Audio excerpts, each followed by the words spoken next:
제 마음속에 오리스에게 물어보았습니다. 이 시계는 왜 이렇게 만들었어? 빌런입니다. 이번에 리뷰할 브랜드는 오리스 모델은 프로파일럿과 아키스 프로 1000입니다. 역사대로라면 오리스는 스와치 그룹의 일원으로서 티소, 론진, 오메가들과 한솥밥을 먹고 있었을지도 모르겠지만 1982년 스와치 그룹의 전신으로부터 오리스는 자기만의 길을 개척해 나가고자 독립을 선언합니다.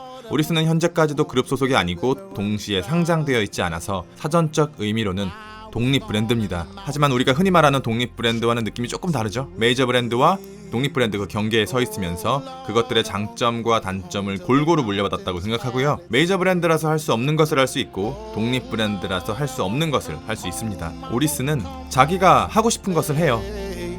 Oh Lord, I won't come home till the river runs dry, my friend.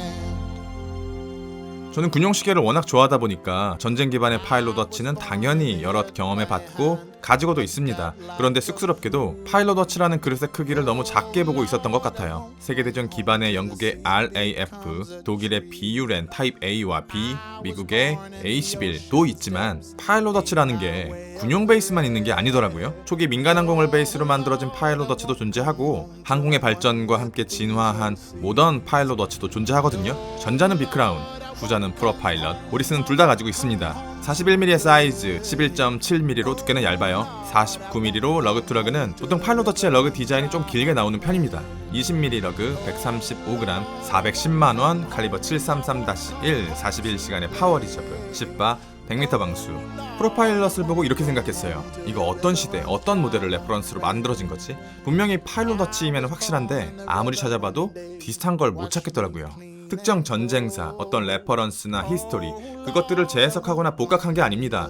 프로파일럿은 오늘날 항공산업이 가진 디자인 언어를 오리스라는 번역가가 시계라는 물건으로 재해석한 결과물에 더 가까워요. 프로파일럿의 정체성은 베젤에서 가장 뚜렷하게 보입니다. 터빈 베젤, 항공기 제트 엔진 안쪽에서 공기를 밀어내는 터빈 블레이드를 베이스로 베젤을 디자인했어요. 하나의 베젤이 두 부분으로 나눠져 있습니다. 안쪽은 무광 브러쉬드, 바깥쪽은 나선형의 터빈 베젤. 둘 다 마감의 방식 자체는 브러쉬드로 동일한데 안쪽 브러쉬드된 부분은 빛을 흡수하고 바깥쪽 브러쉬드 터빈 베젤은 빛을 튕겨내고 이 대비가 일반적인 브러쉬드 마감에서 볼 수 없는 부드럽고 화한 느낌의 빛 반사를 만들어냅니다. 그리고 하나 더, 베젤과 미드 케이스 사이에는 팔각형이 숨겨져 있습니다. 이건 오리스 직원도 모를걸요? 6시 12시 부분, 3시 9시 부분,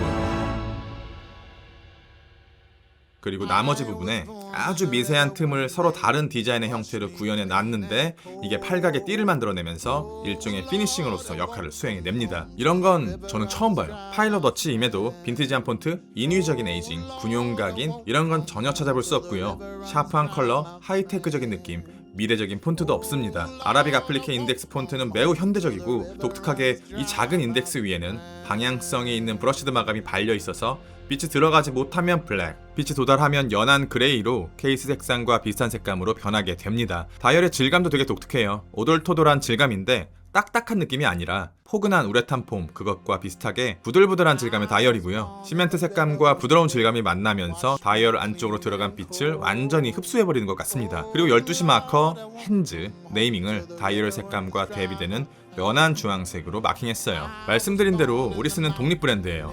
독립 브랜드의 명확한 장점 중에 하나는 브레이슬릿의 빌드 퀄리티와 디테일, 케이스 헤드의 빌드 퀄리티와 디테일이 거의 동일하다는 점입니다. 원래는 이게 당연한 건데 시계 신의 구조상 빌드 퀄리티의 차이가 나는 게 보편적입니다. 3연줄에 테이퍼드된 사선형의 브레이슬릿은 케이스 헤드의 빌드 퀄리티와 동일하고요. 러그와 브레이슬릿 사이 브러쉬드 마감의 질과 방향성이 정확히 같아요. 그리고 버클이 굉장히 잘 뽑혔거든요. 리프트라는 네이밍이 붙어있는 버클인데 안전벨트의 작동 방식과 동일하게 만들어졌습니다. 끝부분을 살짝 들어 올리면 탈착이 되고 가볍게 누르면 결착이 되는데 이 감각이 꽤 훌륭한 편이고 그리고 무엇보다도 얇고 작아요. 되게 편합니다. 2023년 오리스는 아퀴스 프로 4000을 발표합니다. 4000m 방수, 초경량 티타늄, RSS 베젤, 칼리버 400 등 오리스가 집어넣을 수 있는 모든 기술들을 집약한 최정상급 스펙을 가진 다이버 워치예요. 이 스펙과 경쟁이 가능한 다이버는 롤렉스 딥시 그리고 오메가 울트라 딥 정도밖에 없습니다. 플래그십답게 아큐스 프로 4000의 디자인은 굉장히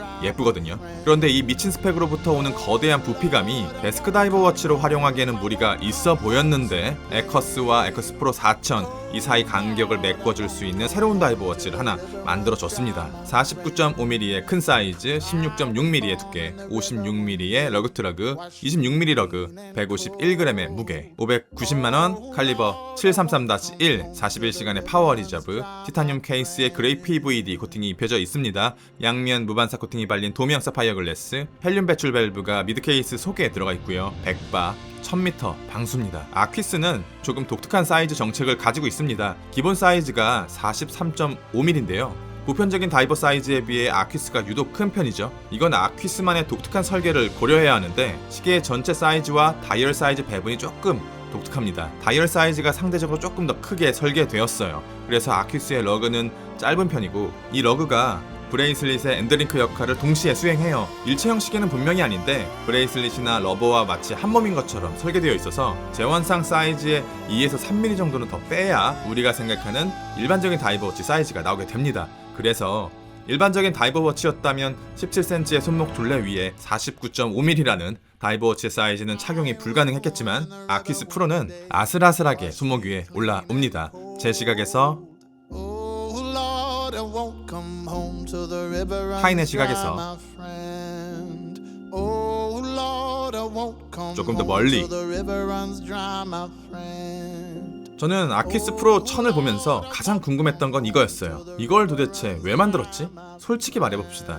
우리가 1000m, 4000m까지 잠수할 일이 있습니까? 없습니다. 아퀴스 프로가 일반 아퀴스처럼 돈이 되는 캐시카우인가요? 아니죠. 제가 생각하는 아퀴스 프로는 오리스가 스스로에게 부여하는 제약과 맹세라고 생각합니다. 오리스는 독립 브랜드고 그룹 차원의 도움과 지지가 없습니다. 기술력과 신뢰를 단순히 말만으로 어필해서는 누구도 믿어주지 않아요. 결과물로 증명해야 하는 브랜드고 아퀴스 프로는 오리스가 다이버 워치를 어떻게 정의하는지를 보여주면서 엔지니어링의 한계를 가늠하는 기준점이라고 생각합니다. 디자인은 아퀴스로부터 왔습니다. 오리스, 아퀴스의 핸즈, 아퀴스의 시간 인덱스, 아퀴스의 분 인덱스 전부 아퀴스로부터 가져왔는데 그렇게 많은 것들이 추가된 건 아니거든요. 물결 무늬 패턴과 은은한 푸른색 그라데이션 정도가 추가된 것 같은데 이 다이버 워치의 구조가 일반 아퀴스와는 완전히 다르기 때문에 프로 앞에 아퀴스라는 이름이 없었다면 이게 아퀴스를 베이스로 만들어진 것을 몰랐을 것 같습니다. 일반적으로 다이버 워치의 베젤은 단방향 회전 베젤입니다. 실수로 돌아가더라도 잠수 시간을 더 짧게 표시해야 하기 때문에 결과적으로는 더 안전한 쪽으로 오차가 발생하게 돼요.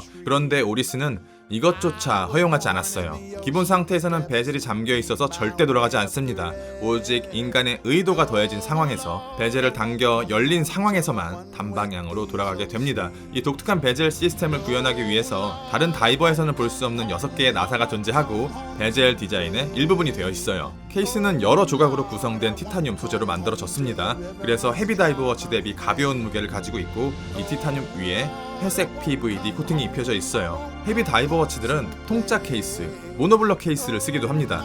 단순히 내압 성능 하나만을 바라본다면 모노블록이 멀티피스보다 유리한 건 사실입니다. 두께도 더 줄일 수 있고 방수 성능도 더 높일 수 있어요. 그런데 오리스는 이 다이버 워치를 단순히 상징적인 의미가 아니라 지속 가능한 장비로 바라본 것 같습니다. 실사용하면서 지속적인 정비가 가능하고 다이빙에 필요한 테크닉들을 활용 가능한 구조적인 유연함을 더 우선시했어요. 비용적인 측면에서 손해를 보고 두께를 손해보더라도 진짜 프로페셔널 다이버 워치를 추종한 것 같습니다. 오리스는 유행에 편승하지도 않고 복각에 목을 매지도 않아요. 트렌드에 휘둘리는 인기 있는 디자인보다 먼저 보이는 건 오리스의 생각과 철학 그리고 그 위에서 시계를 만들어내는 힘. 저는 그게 오리스의 진짜 매력이라고 생각합니다. 이 시계는 왜 이렇게 만들었어? 이 질문에 제대로 답할 수 있는 시계 브랜드가 얼마나 될 것 같습니까? 리뷰는 여기까지. 빌런이었습니다.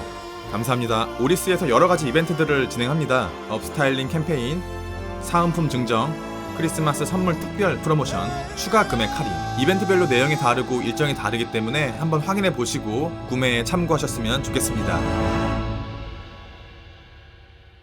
I was born in the river one day. Watch me clean and cold. Oh Lord, I won't come home till the river runs dry, my friend. I was born in the mountain air, it shook me to its peaks. Oh Lord, I won't come home till the mountains had its say.